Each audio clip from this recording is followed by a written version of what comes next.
श्री स्वामी समर्थ महाराजांनी आपल्या भक्तांना दिलेली शिकवण, या चराचरात परमात्मा आहे, तो निर्गुण आहे, गतिमान आहे, अव्यक्त आहे, त्याला रंग रूप आकार नसून तो एक चैतन्य आहे।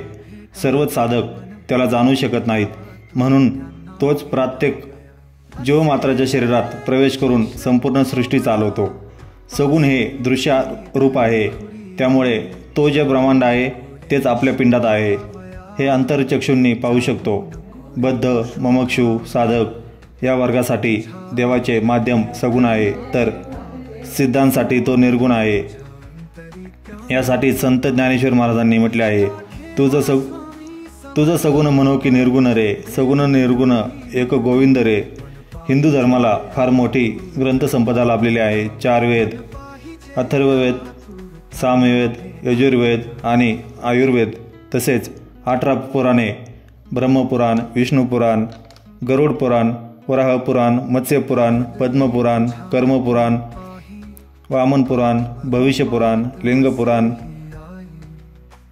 वैवर्त पुराण, स्कंद पुराण, अग्निपुराण, नारद पुराण, सौर पुराण, गणेश पुराण, ब्रह्मांड पुराण, 6 शास्त्रे, व्याकरण, छंद, निरुक्त, ज्योतिष, शिक्षा, कल्प, उपनिषदे, ब्राह्मणके, अरण्यके, संहिता अशा प्रकारे प्राचीन ग्रंथसंपदा लाभली आहे।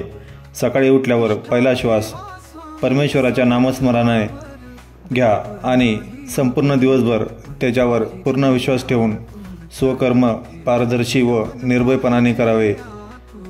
दुसऱ्याला त्रास होईल असे कोणतेही कृत्य करण्याचे धाडस करू नका।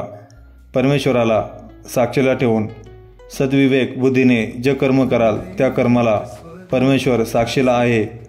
अबलवृद्धांची सेवा करा, अनाथांची सेवा करा, आपण केलेल्या अपराधाची कबुली द्या, खोटी शपथ घेऊ नका, दान धर्म करा, परमेश्वराजवळ सकाळ संध्याकाळ प्रार्थना करा, आई वडील, गुरुजन, ज्येष्ठांचा मान राखायला शिका, दुसऱ्याला मदत करण्याची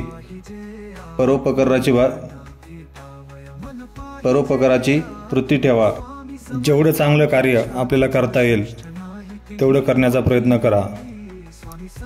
दुसऱ्यांना फसवण्याचा प्रयत्न करू नका।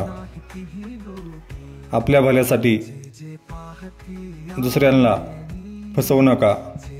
गुरूंवर, आपल्या स्वामींवर विश्वास ठेवायला शिका। कसल्याही अडचणीत स्वामींचं मार्गदर्शन घ्या।